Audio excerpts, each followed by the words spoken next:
Good afternoon. Today I stand with Congressman Bobby Rush, who yesterday brought to my attention some information that shocked me, shocked my team, and that, frankly, enraged us. But this has only deepened our resolve in this moment. Now, I'll let the Congressman detail this particular situation, and then I will speak to it.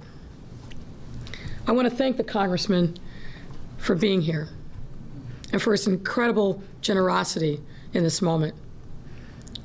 Now, we haven't always agreed on every issue, but today we are in total alignment in our righteous anger and our steadfast determination. And I want to make sure that that's very clear. What I know of Congressman Rush is this: he has committed his life to calling out and fighting against injustice. And this presents exactly one of those moments. And Congressman, I want to personally thank you. And I commit to being your partner and making sure that we move forward together and use this moment as an opportunity to speak hard truths, to heal what is broken in our city, and that we join you on your lifelong fight for justice, and particularly for Black and brown people in our city. We have a moment to make a huge difference, and we're going to seize this moment aggressively and move forward in partnership with you and the thousands of others across our city who are demanding justice and are seeing this moment as an opportunity to right the wrongs of the past. I'm going to ask Congressman Rush to come to the podium and describe what happened, and then I will come back to the podium. Congressman.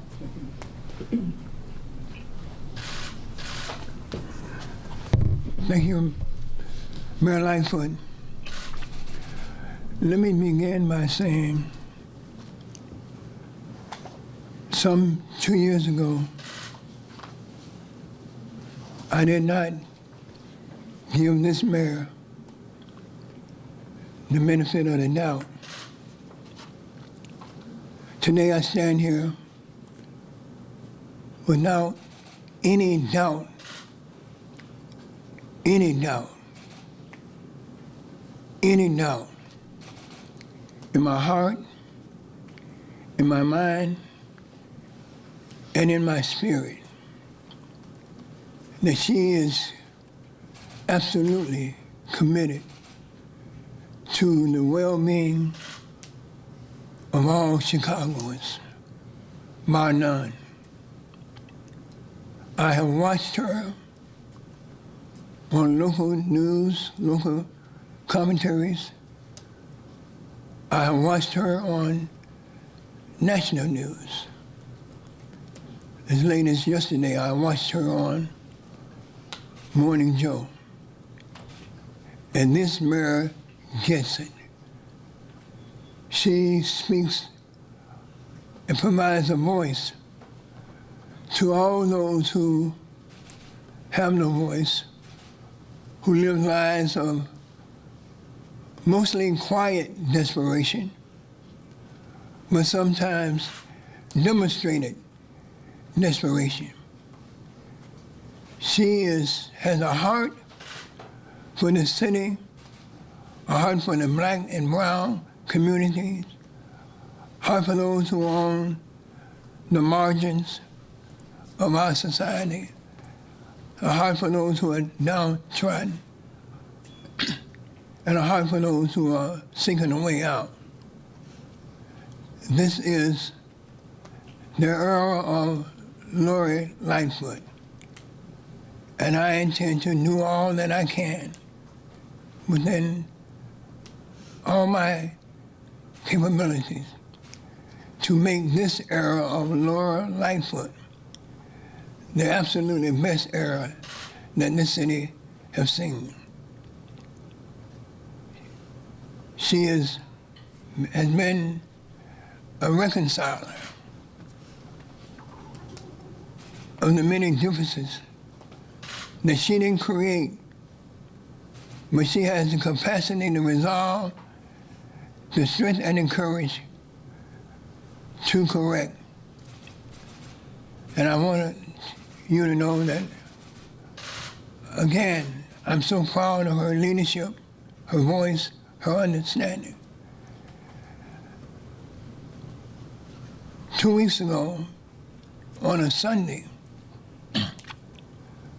on a Sunday evening, early Monday morning, I got a call that my campaign offices at 55th and South Wentworth had been burglarized, and that my district director had a videotape of 8 or more police officers lounging in my office as what I assume looters were breaking in stores in this shopping center where my office is located at. We looked at the videotape and we saw 8 or more police officers, including 3 white shirts, in repose, relaxing, during these most difficult times. And they had their feet up on the desk. One was asleep on my couch at my campaign office. One had his head down on the desk. One was on his cell phone. They even had the unmitigated gall to go and make coffee for themselves and to pop popcorn, my popcorn, in my microwave while looters were tearing apart businesses within their sight, within their reach. They were in a mode of relaxation,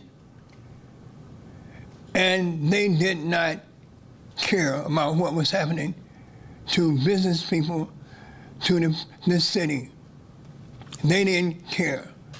They absolutely didn't care. I called Alderman Dow on last weekend and asked her would she contact the mayor, tell the mayor that I have a video of these police officers in their or no conduct, lack of conduct, and I wanted to share that with her. I am so amazed, so thankful that it didn't take 4 hours since I talked to Alderman Dow that the mayor was on the phone calling me, asking me, could I come down to City Hall?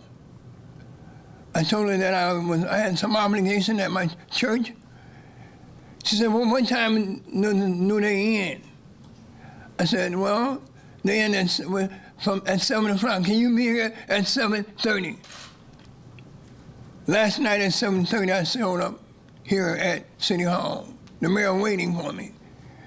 The police superintendent waiting for me. She wanted to view this videotape. I am absolutely amazed at her response, how she takes it personally that these police officers, while on duty in uniform, white shirts and mob, how they took such a lackadaisical attitude, a non-caring attitude, violating my personal space while looting was occurring all around them. They didn't care. But I stand here to salute our great mayor, because although the policemen in that office in repose, in relaxation, didn't care, our mayor cared. She did care. And I'm so glad to be here this afternoon, standing with a mayor who cares? Thank you.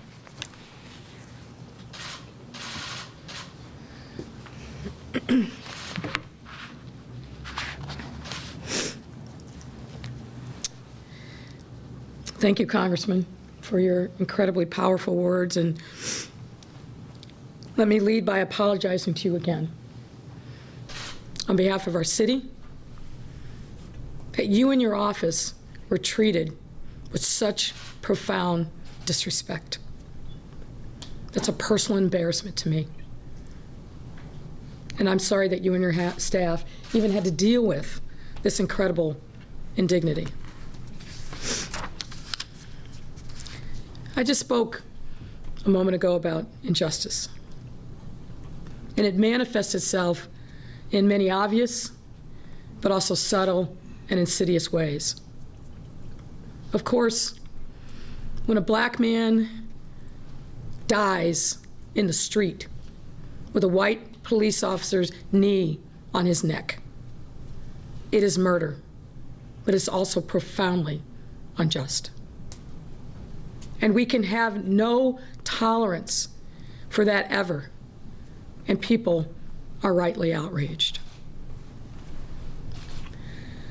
But equally unacceptable is when there is looting and brazen criminal conduct, also unjust.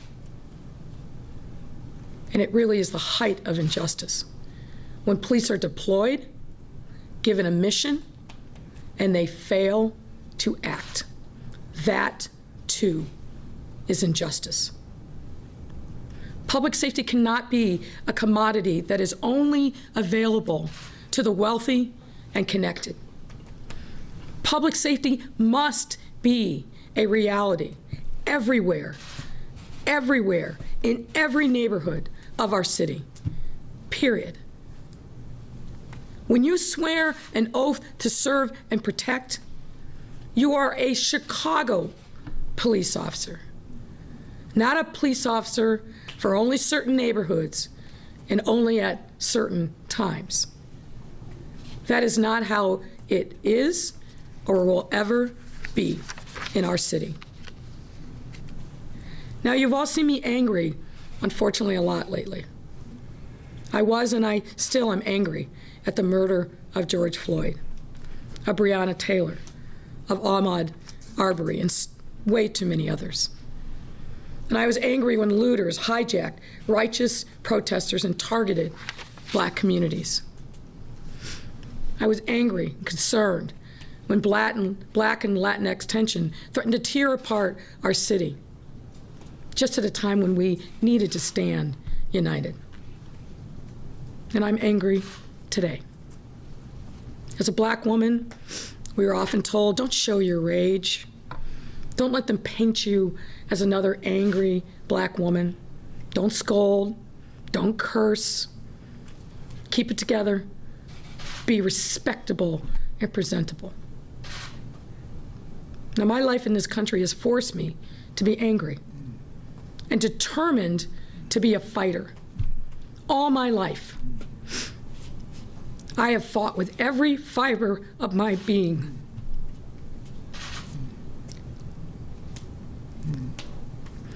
To survive in a world that was built to throw flaming roadblocks in our way as black people. And I am working every day to instill that fight and that determination in my black daughter and show her that even, yes, we have a responsibility to live our full and authentic lives, even in the face of these deeply ingrained and innately violent systems of racism. And if we're angry, let's not shrink from that, but let's use our anger to get results. And what I'm also feeling in this moment is incredible resolve. I do have a range of emotions as I stand here, but mostly, I'm done. We cannot go on like this anymore. Look, we don't paint all police officers with a broad brush. That would be wrong. And I spent a lot of time, and a lot of time being criticized for it, for praising our officers for their hard work, for their restraint, for de-escalation in the vast majority of cases over the recent weeks of unrest and protest. Those men and women are the heroes, and they have served this city honorably, and they represent the badge proudly. But the officers in this incident, and others we've seen in the past weeks, Jack, if we can show like this, have demonstrated a total disregard for their colleagues, for the badge, and for those they were sworn to serve and protect. And these officers will be held accountable. This will be investigated thoroughly. That's what we have Chief Kono of IAD here, and Sidney Roberts of the Office of Civilian Office of Police Accountability. This will be investigated thoroughly, and these officers and the supervisors will be identified, and they will be held to account. And I can tell you one thing for certain.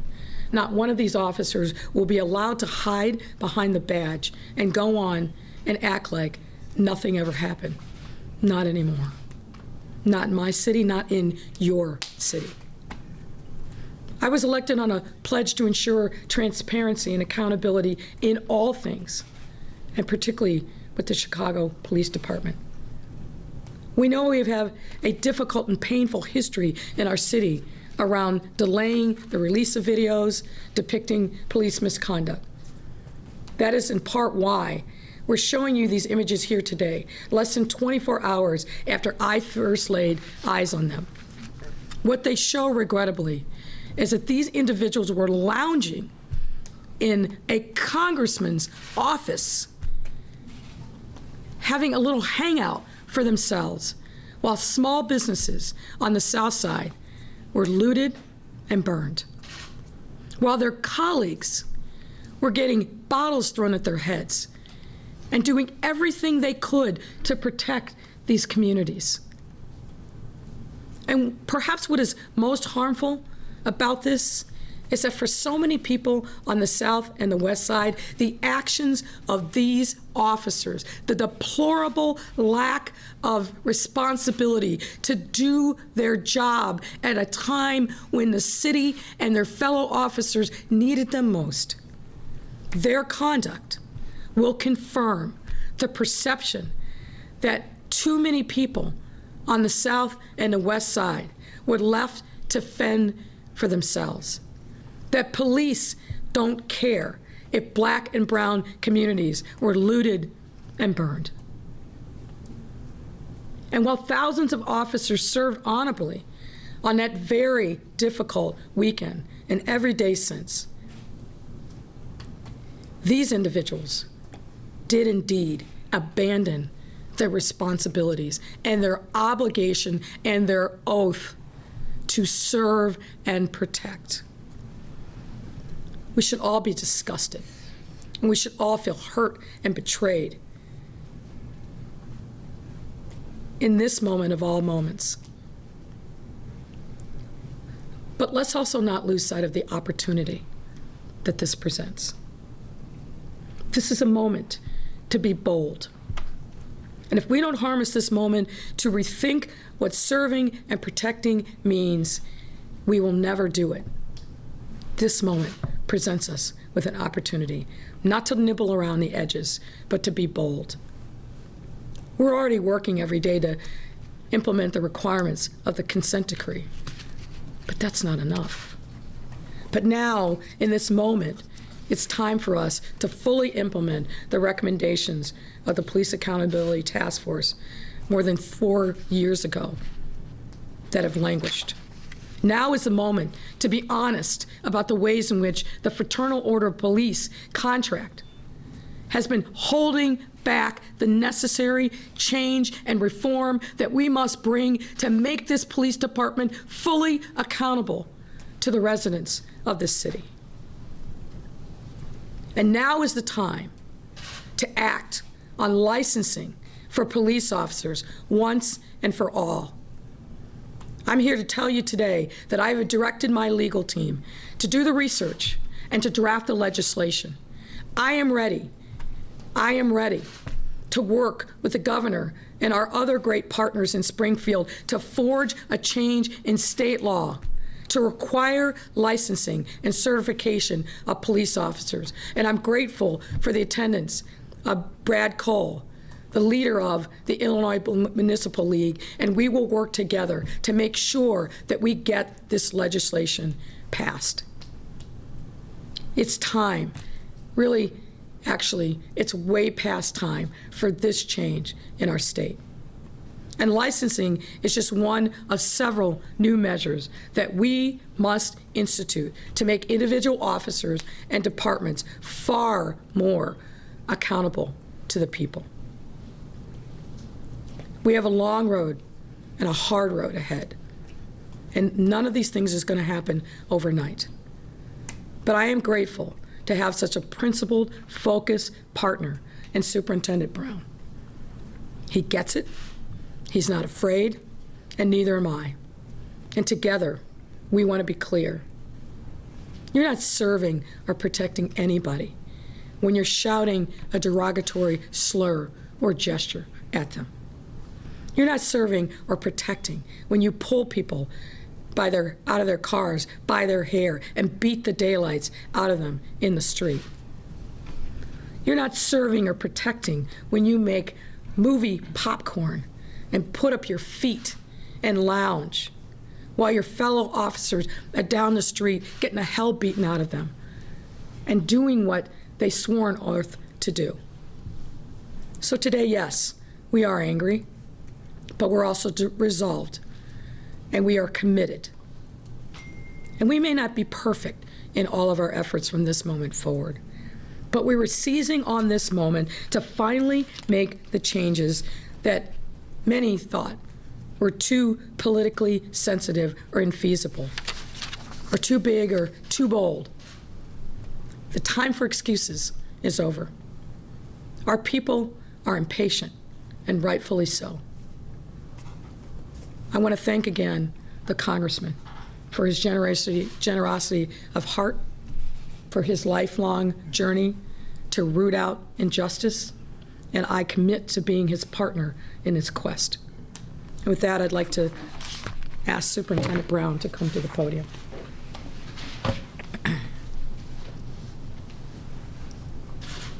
Thank you, Mayor, and let me echo the Mayor's sentiment to Congressman Rush. Thank you so much, and a personal apology to you for the actions of these officers, from me. Let me start by sharing my comments with our commanders earlier this morning regarding this incident. I started out by saying what I truly believe is universally true in policing and beyond, that behavior reflects leadership, always. It's a hard truth to take when you're a leader, that you're responsible for the behavior of others. And we had an exchange about consequences for this type of behavior that we've seen, not just what happened at the Congressman's office, but the other behavior, you know, the officers giving the finger, homophobic slurs, excessive force. That behavior reflects our leadership. Officers asleep during a riot with supervisors in tow reflects our leadership. A few commanders I had to cut off because they began talking about us being too harsh. And when he said us, I said, you mean me being too harsh by relieving officers of their police powers. My rebuttal was, it's time for you to stop talking. Our words are cheap when we defend officers for their misconduct. That the integrity of the Chicago Police Department is far more important than any individual's officer's friendship with you. or family relationship with you. Our integrity to the residents of Chicago is our number 1, 2, and 3 priority. That we are in a seminal moment, that we have to reveal our leadership. If that means strict discipline, that's what it means. We are determined. You know, when I was raised by a Southern mother, a mother from the South. And even as an adult, my mother would look at me when I was doing something that didn't represent the family well. And she would want me to look at her to see her expression when she told me, I'm not playing with you, when I was misbehaving or doing something not representative of the family. And so I shared with the commanders this morning, I'm a Norma Jean Brown son. Yes, sir. Yes, sir. And I'm not playing with you. That I mean what I say when I say we're going to hold you accountable, and that your behavior reflects my leadership, and it reflects all of your leadership. Move, get out of the way, but we are going to uphold the nobility of this profession. We're going to reveal our leadership, and we will be accountable to the Chicagoans that deserve a department that they can be proud of. That this conduct is not representative, but if it's not, let's do something about it.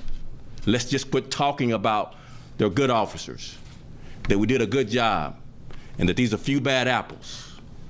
Let's now be the good cops who hold the bad cops accountable by rooting them out of this profession. Period. No question mark. No gray area. This kind of conduct means if you sleep during a riot, what do you do on a regular shift when there's no riot? What are you doing when there's no crisis? And what makes you comfortable enough that supervisors won't hold you accountable? That means sergeants, lieutenants, commanders, chiefs, deputy chiefs need to step up or step out. I'm not playing.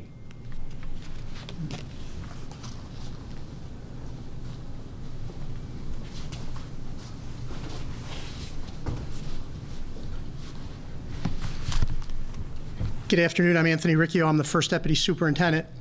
You notice I'm up here with no notes, no script, because I don't need to script this. This is indefensible. What we saw there is absolutely indefensible. And I'll share with you a story. So I was out there, as was Chief Waller, as was the rest of the department. And the same time that these 13 officers were popping popcorn, taking a nap, relaxing inside this office, I was standing shoulder to shoulder with hundreds of other officers on State Street as we got pelted with rocks from rioters. I was hit in the leg. The officer standing next to me, part of my security detail, was hit in the head, hit in the helmet. Fortunately, he had his helmet on by the rocks. And that's occurring at the same time while these guys are inside having popcorn and making a pot of coffee. It is completely indefensible. And I'm the first one to jump up and defend officers. When I think they've done something right and they're improperly accused, I will defend them 100% of the time, and they know it. This is indefensible. There was a commander out there with me, the commander of the 24th District. She had lost her helmet when she was engaged with some of the protesters. And she stood there with no helmet, no face protection, as they were throwing rocks at her. And I finally had to tell her to go behind a protective barrier because the rocks were big rocks being thrown at us, being whizzed at us. And I had to pull her off the line and put her in a protected area. That's all going on the same time these 13 guys are making popcorn, taking a nap on a couch, and drinking a pot of coffee. So it is absolutely indefensible. I agree completely with the mayor and with the superintendent that it has to be addressed, and it has to be addressed firmly. They didn't just let down the citizens of the city. They didn't just let down the people in that community, and they did. They also let down their fellow officers who are on the street fighting that battle to try to keep the city safe and to stop it from burning. We had 120 officers injured that night that they sat there. We had 167 vehicles damaged or completely destroyed the night these officers sat there, and countless businesses damaged and looted the same time that these officers sat there. So we're going to identify the officers involved, and there's going to be sure and swift discipline. Absolutely, there needs to be. And we're going to address it, and we're going to make sure something like this doesn't happen again. Because as I said initially, it is absolutely indefensible. I invite Chief Waller. Who's first? I just want to say, I've been a policeman for 34 years, and I've never been as embarrassed as I am right now. As the first said, out there all day, all night, to the early morning, standing shoulder to shoulder with the officers, all the things that we saw. I'm not even going to go through that, and it seems like that tarnishes. This incident tarnishes all those acts and those works that those officers did. To say I'm angry, disgusted, doesn't really express. It can't begin to express how I feel. I've never seen anything like this in my 34 years. These officers did nothing to help their fellow officers. They did nothing to help these citizens. I know that mall. I've known the congressman. Did nothing to help anyone in those instances. Stood by and just did nothing. Their supervisors should be even held to a higher and will be held to a higher standard.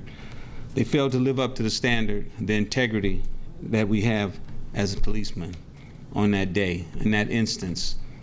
We don't want to smear all the good work, but how can we not look at this and say this is something that must be widespread, and we have to address it, as the first said.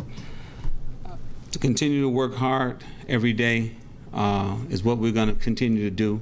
We're not going to give up this fight. We're going to continue to build. We're going to address this instance, identify these officers, identify those supervisors, and we're going to continue to get through these challenging times.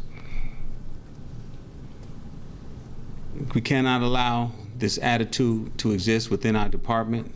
We can't allow all the good works that officers have done to be smeared by this incident, but we still have to address it. We must address this. It must be something that we continue to look for and make sure that we address these type of incidents. I'm just going to close by saying I feel that these officers, I've always been an advocate for officers, for the good works that they do.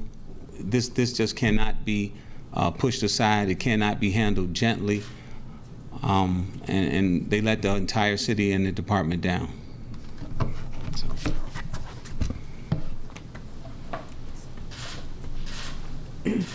We'll take your questions at this time. Mayor, thank you. Can we go over just a couple of the details of the timetable? First of all, was the office burglarized by someone else? Yes. And so Let me just, if I can, recap for you. My understanding from the congressman is the looting in that particular plaza started, I believe, much earlier in the day, late morning at the latest, and it carried on throughout the day. I believe that the videotape, and again, we're still going through the details, but the videotape, I believe, picks up at about 1 a.m. And my understanding is that the officers were there 4 or 5 hours, possibly longer. And you'll see when we're able to get the video fully downloaded and processed, that they came in and out. It was a small core group initially, and then at its height, it was about 13 officers, 3 white shirts, supervisors, and 10 other officers. And so this was Sunday, May 31st? So this was actually, Monday, June 1st. Okay, Monday, June 1st. And when you say white shirts, do you know yet what rank? We do not yet, but that work is ongoing.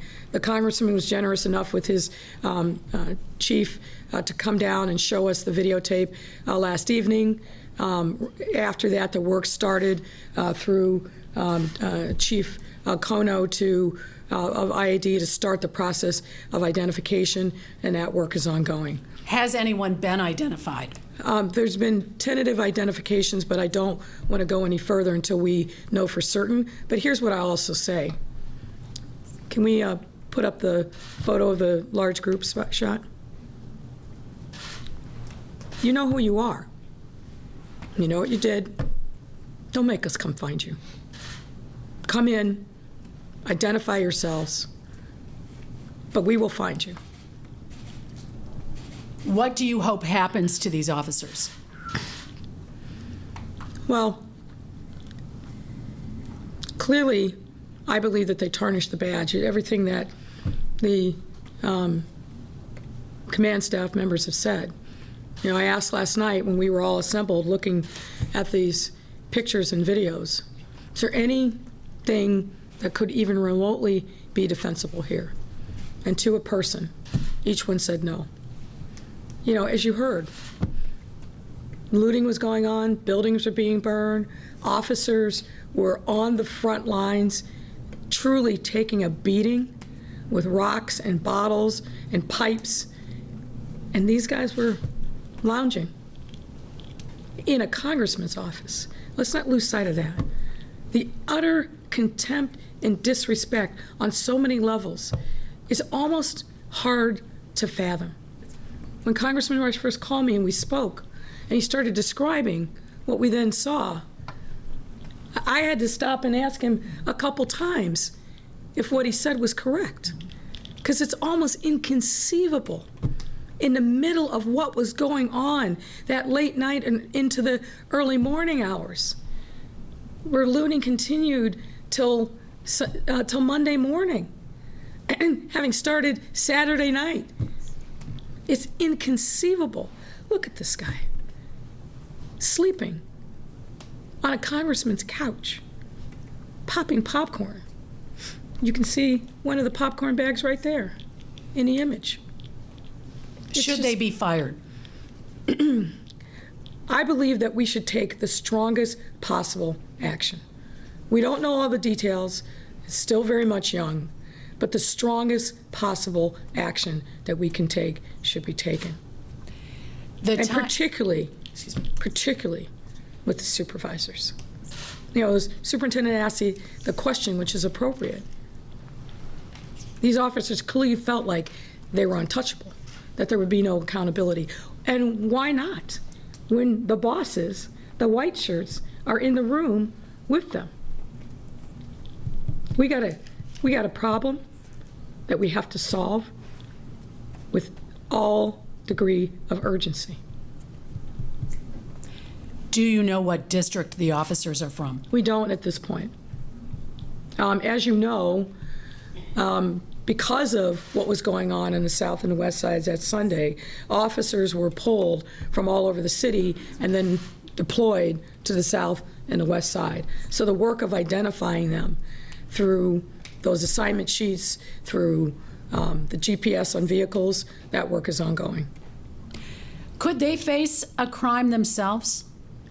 It's a question that we're asking, and we'll certainly make sure that this is given scrutiny by the state's attorney and by the U.S. attorney.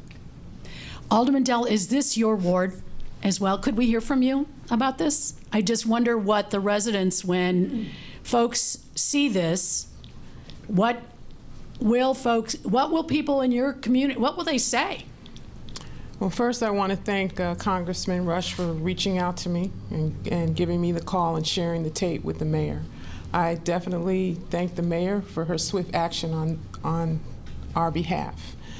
This was a total dereliction of their duty, and with the looting that occurred in this mall, literally almost every store was looted, from health centers to credit unions to retail stores to a liquor store. We are appalled when we see this, because our expectation is that the police are there to serve and protect. And in this case, sitting on your butt, eating popcorn, drinking coffee, and laying around doesn't do the community any good. Alderman Telfella, are you here as well to speak out on what has happened? Are you, I should know this, whether you are the police and fire chairman, I'm not quite sure, but I wonder, yes, I just wondered if you wanted to weigh in as well. Thank you, Mayor, for inviting me to the press conference here, as well as Superintendent, Mayor, and the Superintendent's command staff. I agree with every single word that was said today. If I could just take a quick second. I was not going to speak, but this is something that I keep on my phone, especially lately,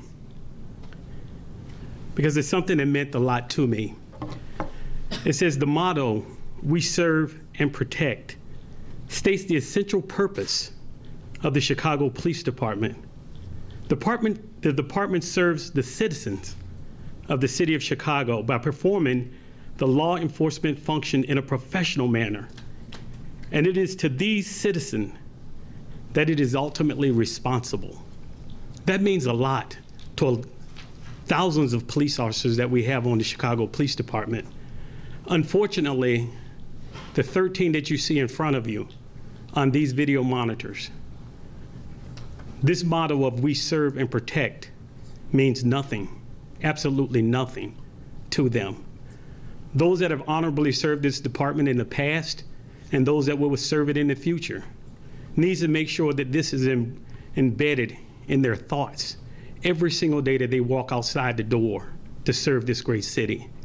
They owe a responsibility and an obligation, not only to the officers that they serve with, not only to their families that they're working very hard for, but they owe that responsibility to the citizens first in the city of Chicago, to the business owners that set up their shops in the city of Chicago, to the seniors that reside in the city of Chicago, because we rely on them.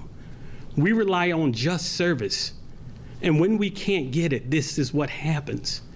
The mayor didn't mention that there were deaths, quite a few deaths, over the weekend. And I would hate to see that a death occurred in that area where these officers felt it was more important for them to take a nap, that it was more important for them to eat a bag of popcorn, or that it was more important for them to get a cup of coffee. Again, I say that this responsibility of performing their duties in a professional manner is their first priority as a police officer. I said this morning, and I'll be very brief, I said this morning that since the 1830s, the concept of policing and the principles of policing have never changed. The purpose of a police department in our society is still the same. In the hundreds of years that police departments have served the cities throughout this country and throughout the world, that concept remains untrained. It's the techniques that's being used to perform those principal functions that is what's changed over the years. And we got to get back. Our police department has to get back to understanding what the core principles of policing means. And so I stand with the mayor and the superintendent and his command staff in making sure that the discipline is swift in this matter. Thank you. Thank you. Mayor, was there any delay? I know you didn't see this until yesterday, but because this happened, why so many days before we're all aware now of this? Well, I'll let the congressman speak to that, but I think what happened is they were simply trying to take stock of what happened. And really, this was a campaign office. My understanding is it had been shut down after the primary. His congressman's staff had dutifully been out there at multiple times that day, saw that it was broken into, but of course never would have conceived what they ended up seeing. And then when they did look at the video and saw the looters, but then saw what we now know, that's when they decided to act. But I think it was just everybody has felt incredibly overwhelmed over these last couple of weeks. Congressman. Mayor, let me just say, I didn't want to share this with, because it's kind of personal, but on that very day,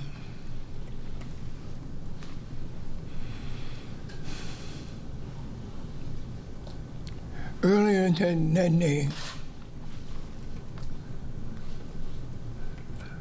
I was called to the University of Chicago Hospital.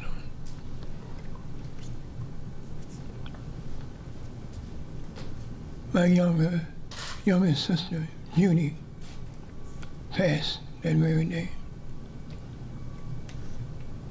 And so my family and I had to take some time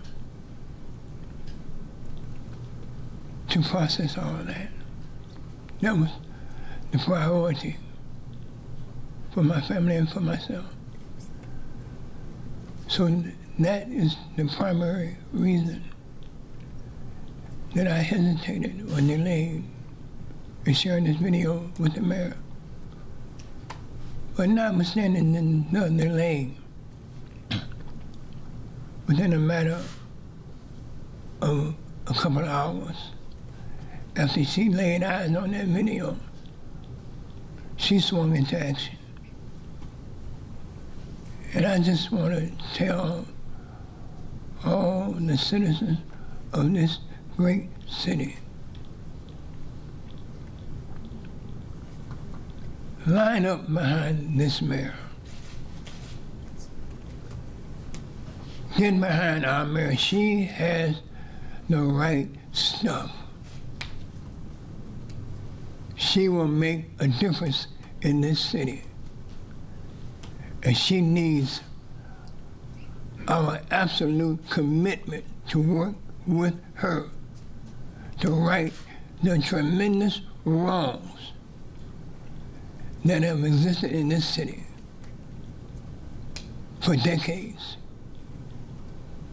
With the police department in the forefront of that. Let's get behind this courageous, dedicated, committed mayor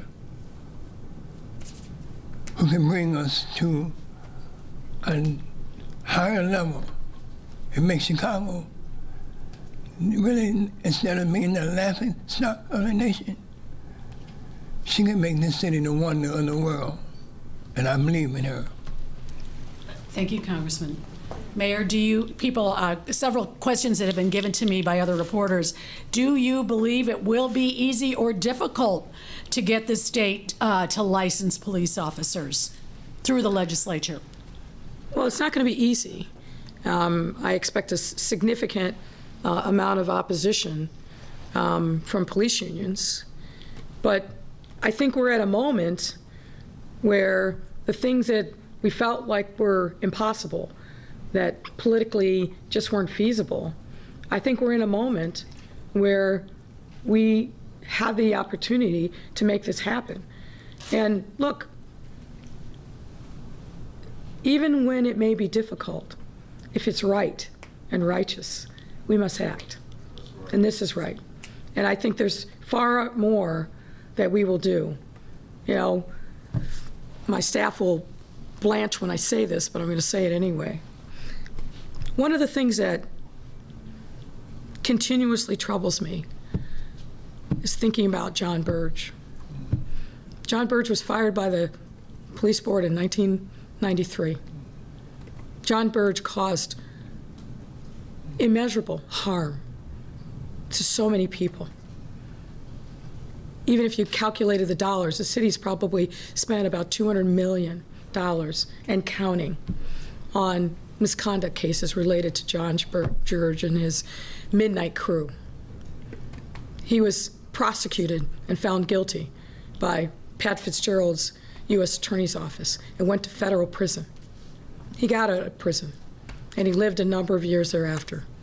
And every minute he enjoyed his police pension. There's nothing right about that. That's offensive. And so we've got to address that issue as well. The Southside Weekly is asking that $10 million from the CARES Act is going for violence prevention. Can you promise that none of it will go to CPD? It's $10 million on top of the 6+ that we already committed. That is going to local organizations to aid in violence prevention. The Block Club is asking about the budget as well. Chicago's budget, 40% goes to policing.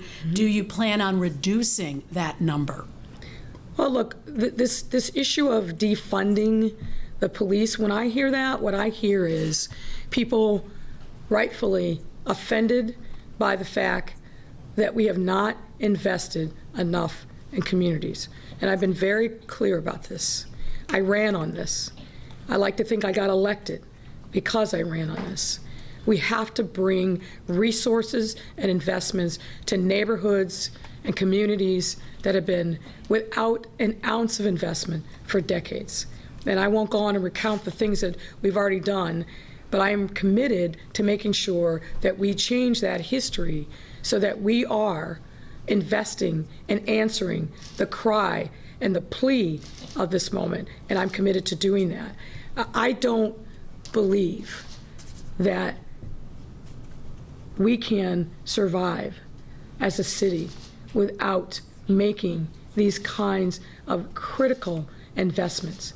I also know, and one of the folks said it, I think it was Alderman Taliaferro, on that same Sunday where the looting was happening, 17 people were murdered in our city. 17 people. I know that we have open-air drug markets where they're unbelievably lucrative, $30,000 in cash a day, and they will shoot and kill anybody to keep that territory. We need to have this discussion, but we need to have it in the full context and understanding of the time that we are in. Could you react, and as well as the superintendent, would you both react to the Fraternal Order of Police president saying that he could expel members who kneel in solidarity with protesters while in uniform? You know what? There will be a reckoning for the FOP, and I think that moment is now. And that's what I'll say about that. Superintendent, would you weigh in as well? It's just hard to take those kinds of comments serious as we deal with COVID environment, historically high violent crime, and now misconduct as it relates to civil unrest. How does that bubble up to the most important thing to comment on? It's not. I answer my own question. It's not as important as what we're dealing with, and I won't dignify it with an answer. I do have, okay, one other one from my colleague Charlie Wojciechowski. There has been a wrongful police raid lawsuit, Superintendent, that was filed today. The Lyons family, it was a late February raid. Any chance of getting a reaction from you about that wrongful raid? I'll review that investigation and we'll either put out a statement or we'll stand by the statement we've put out on it already. Thank you. Thank you. And then, thank you, Mayor. Many of you have seen this as well. There's a CTA viral video. Have you seen it? Of I have. A CTA employee slamming someone. Yes. Obviously, you see just a bit of it. You don't know what might have happened before or after, or any reaction to that video. I saw it. It's incredibly disturbing, to say the least. Both the physical conduct of somebody who looks like they're a CTA employee, the words that were spoken. I can tell you that President Carter of the CTA is very well aware of it. There's an active investigation ongoing to identify the person who looks like a CTA employee and really understand the circumstances in which that happened. Right now, the video is out there. We don't know exactly, as I came in here, even when it happened. It looks like it may have been recently, but the CTA is actively working to understand the circumstances, identify the officer or the employee, and if it is truly a CTA employee, I'm confident that President Carter will take the right action in addressing that employee's conduct, which is clearly unacceptable. Thank you, Mayor. Thank you, Mary Ann. Thank you.